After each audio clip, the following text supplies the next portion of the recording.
I'm JosieWose and we're going to be reading Toy Story.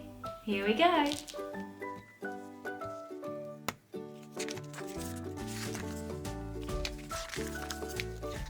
Andy was a young boy with a big imagination.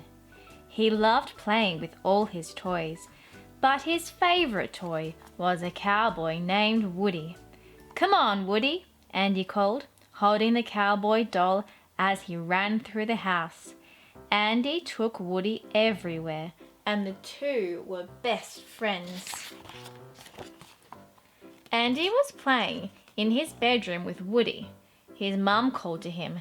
It was his birthday, and it was time for his party. "See you later, Woody," said Andy, as he dropped his friend on his bed and picked up his sister Molly to go downstairs and join his friends. Because he was Andy's favorite toy, Woody even had his own special spot on Andy's bed. Once Andy had left the room, one by one all the toys started to move.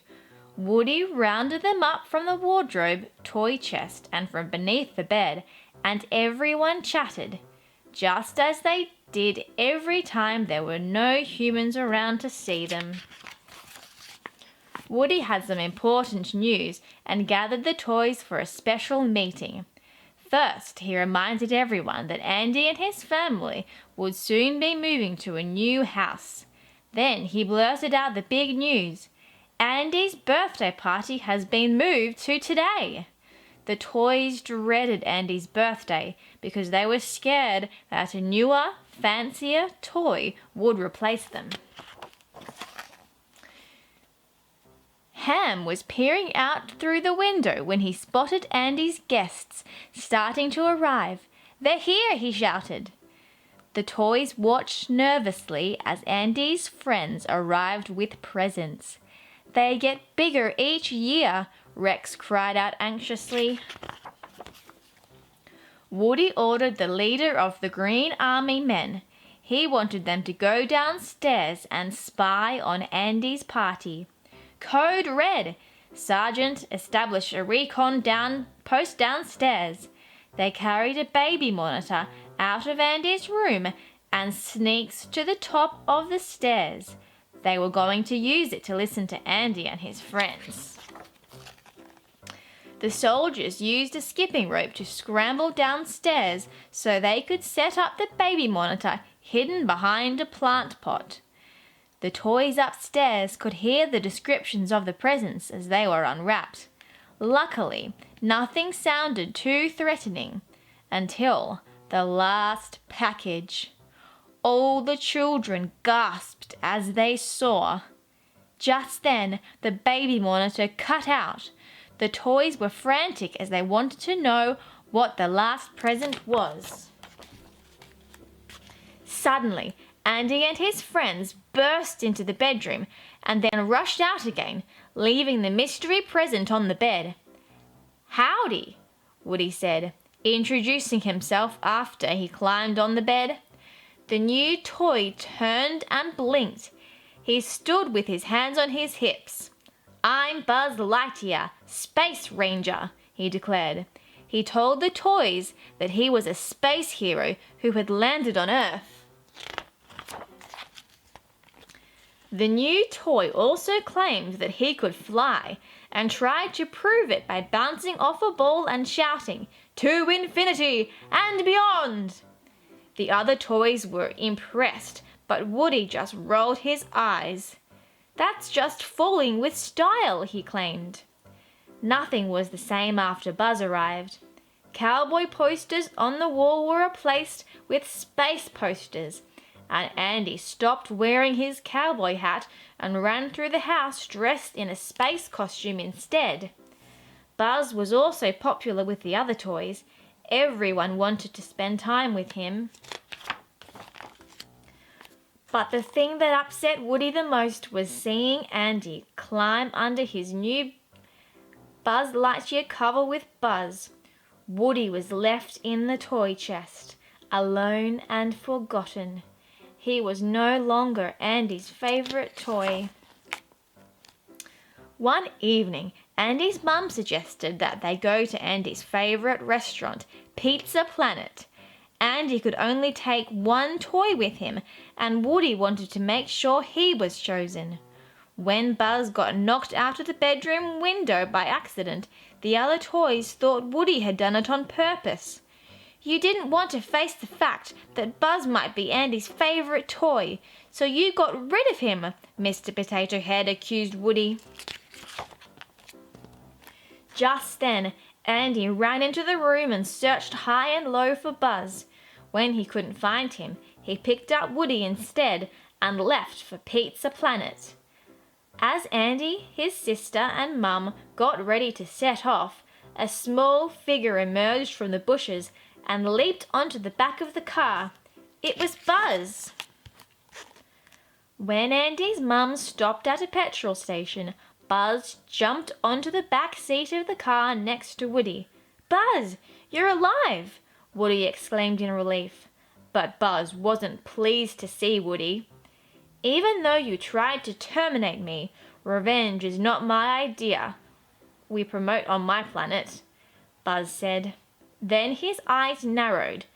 "But we're not on my planet, are we?" Buzz jumped onto Woody and the two began to fight. As they wrestled angrily, they tumbled out of the car and onto the pavement. Suddenly, Andy's mum drove off. Without them, Woody and Buzz were stranded. Luckily, Woody spotted a Pizza Planet delivery lorry. The lorry could take him to Andy, but Woody knew he couldn't face the other toys without Buzz, so he tricked Buzz, saying that the lorry was a space shuttle that will return him to his home planet. At Pizza Planet, Woody quickly spotted Andy. With a little luck, he figured he could jump into Molly's pushchair. "Okay, Buzz, get ready and..." Buzz? Woody turned around to see the Space Ranger running towards the rocket ship crane game. Buzz thought it was a real spaceship. Buzz climbed into the rocket ship crane game. Woody followed, still hoping he could convince Buzz to return home. Suddenly, the machine started whirring. Then, the claw dropped and grabbed onto Buzz. Woody grabbed Buzz's feet and tried to drag him back down, but it was no use. Both toys were pulled into the air and dropped into the prize slot. "Yes! Double prizes!" shouted the kid, seeing the two toys. To Woody's horror, he saw that the boy was Sid, Andy's nasty neighbor. All the toys in Andy's room knew Sid.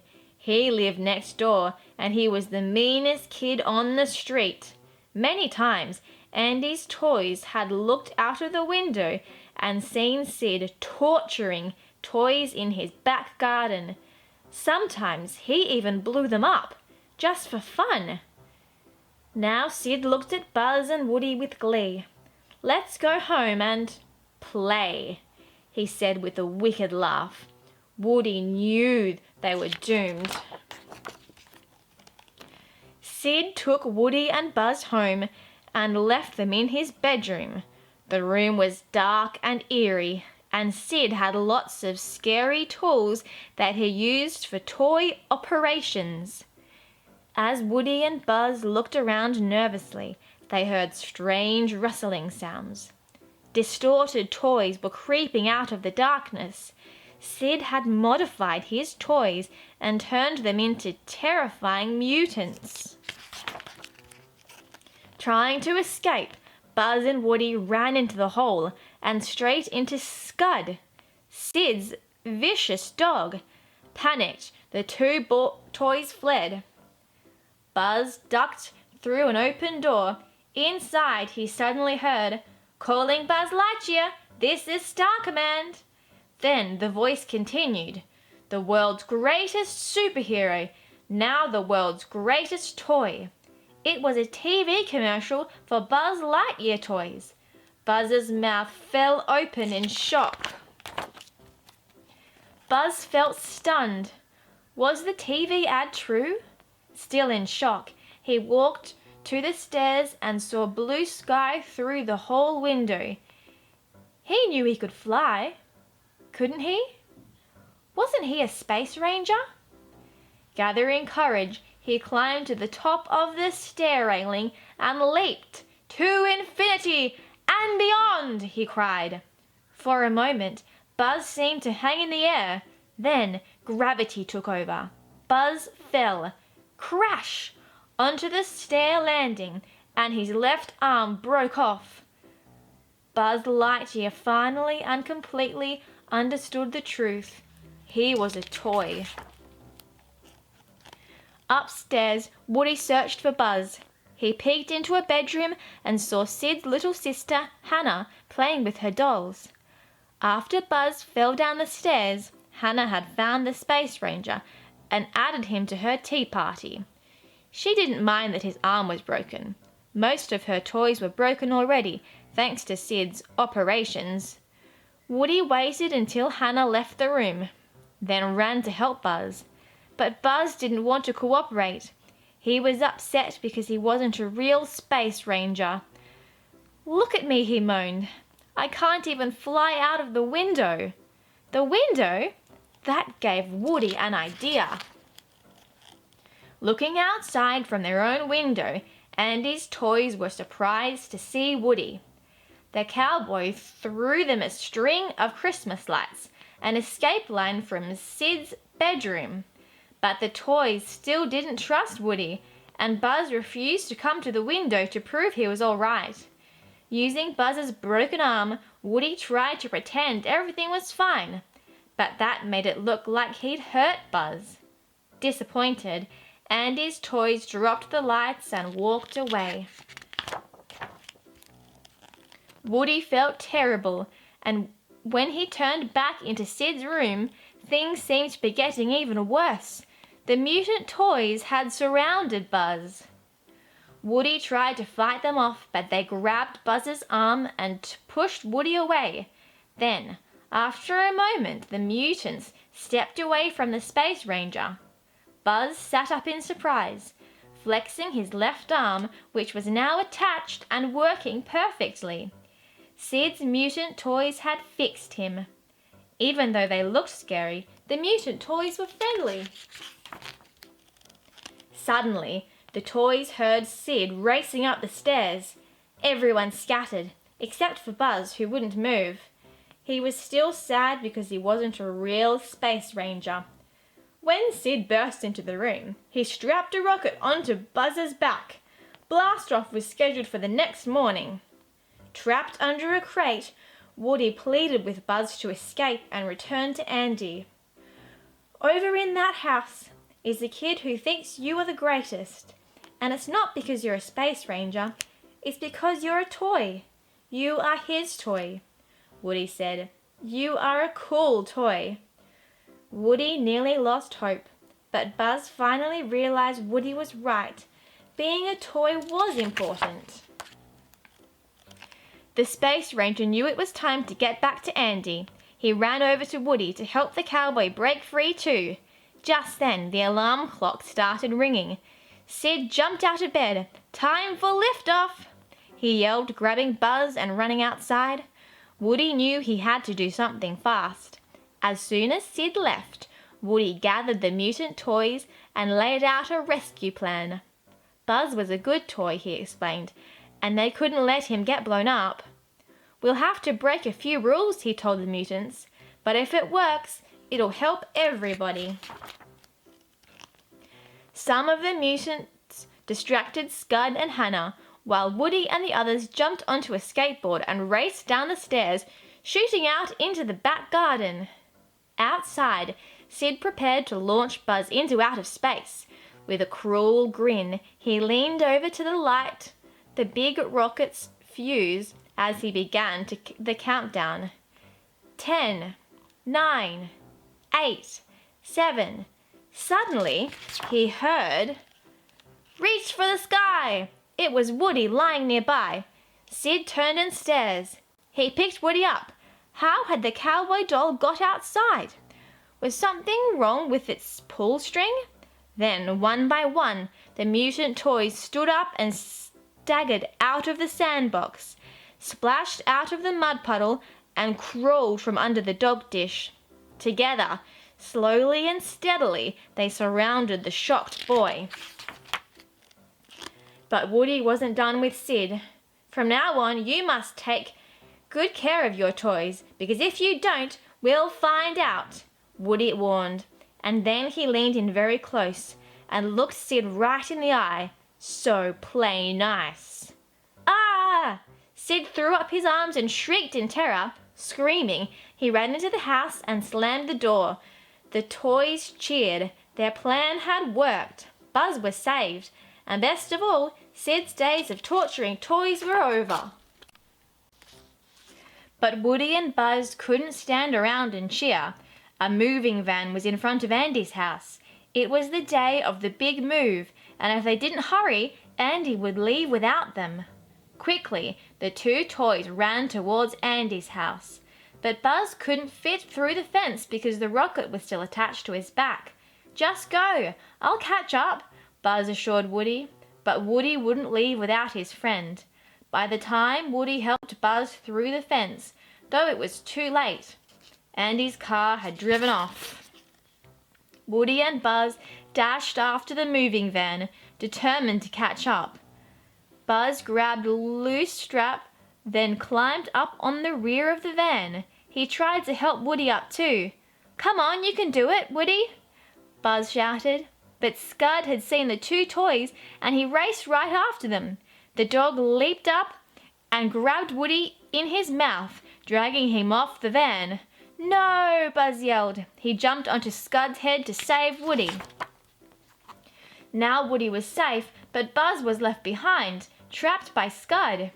Woody yanked open the back of the van and looked through the boxes until he found RC Car. Using the remote control, Woody sent RC Car back to pick up Buzz. But Andy's toys didn't understand what Woody was doing and angrily threw him off. Luckily, Buzz and the RC picked up Woody as they came speedily back. Finally realizing what had really happened, the other toys tried to help. But RC's batteries ran out. Woody watched heartbroken as the van moved further and further away. Then they realized Buzz still had the rocket on his back. Once the fuse was lit, Woody whooped with excitement. You did it, Buzz cried. Next stop, Andy.